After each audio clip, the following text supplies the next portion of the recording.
If a healthy childless woman of childbearing age, say late 20s, early 30s, walked into a doctor's office and asked for a hysterectomy, the doctors would strongly advocate against such a surgery. In many cases, they would outright deny performing the procedure. Why? Because the woman may change her mind.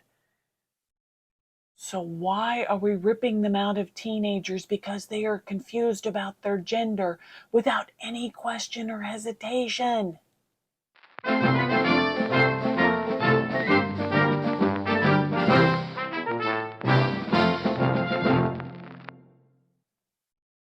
Rosie the Riveter here, dropping more truth bombs to blow your mind. A video was recently posted on YouTube by the Boston Children's Hospital discussing gender affirming hysterectomies. Gender-affirming hysterectomy is very similar to most hysterectomies that occur.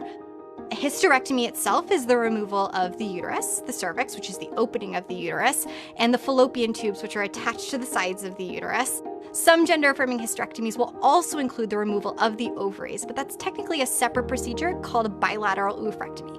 And not every gender-affirming hysterectomy includes that, and people who are getting gender-affirming hysterectomies do not have to have their ovaries removed.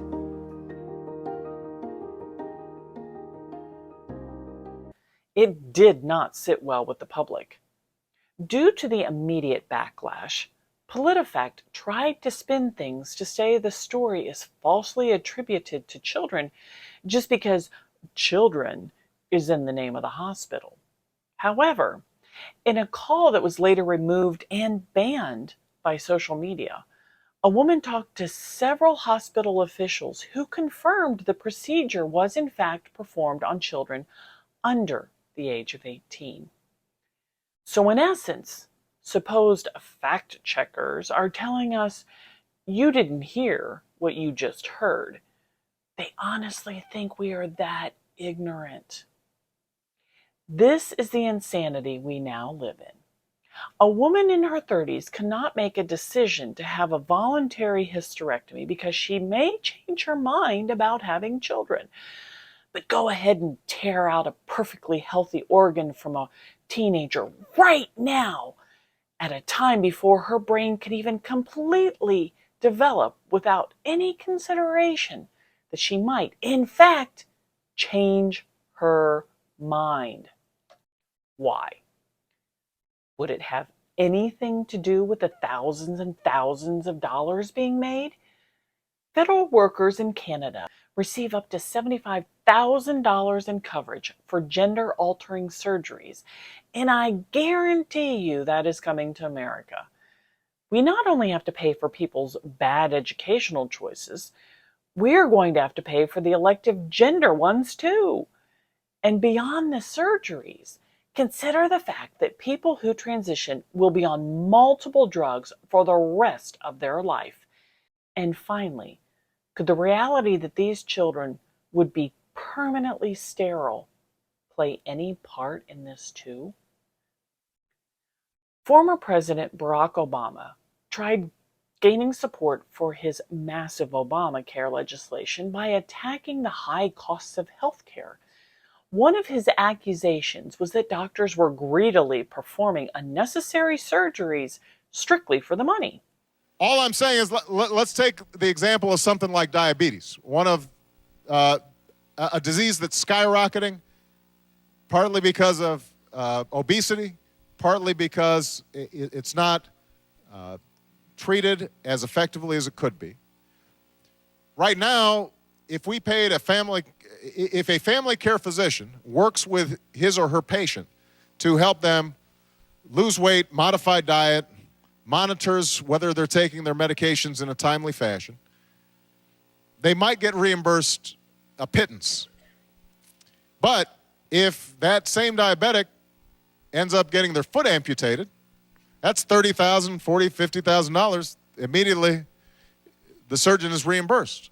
Well, why not make sure that we're also reimbursing the care that prevents the amputation, right? That will save us money. What wormhole have we fallen into, America? Why are we rushing to mutilate the bodies of perfectly healthy children because some question their gender, which is being heavily promoted by social media and activist teachers, while those same progressives demonized doctors for cutting off a diabetic's foot just for the money? As the transgender agenda is being pushed stronger than ever, individuals who have transitioned and who are now transitioning back are speaking out in hopes to save others. They are exposing the pain and regret they experienced by moving so quickly into physically changing their gender, realizing that it was not at the root of their problem anyway.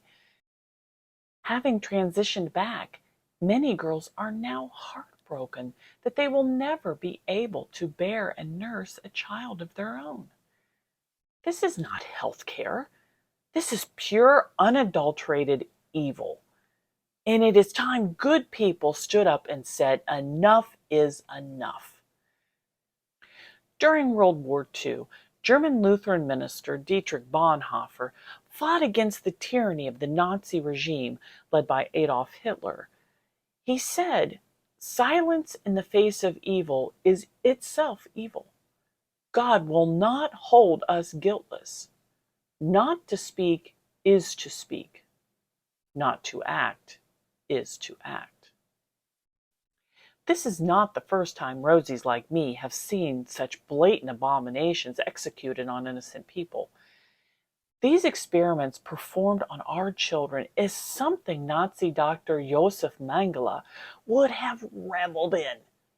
His horrific experiments against Jews and other political opponents pales in comparison to what is happening in America today. How? Our citizens as a whole have been propagandized into voluntarily participating in these horrendous procedures. We are discovering the COVID shots fall into the same category of unadulterated and unnecessary experiments as well, but that is for another episode.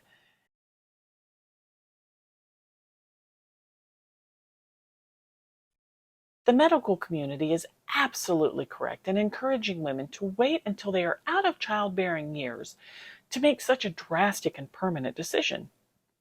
This makes the eagerness to do it to a confused teenager all the more questionable, don't you think?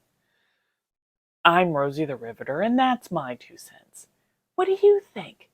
Leave your comments down below, and don't forget to like and subscribe and hit the notification bell to get more videos when they are uploaded.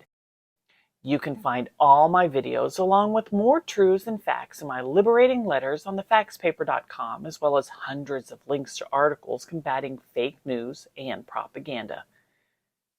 Don't lose heart. We are winning. America will be great again. We can do it.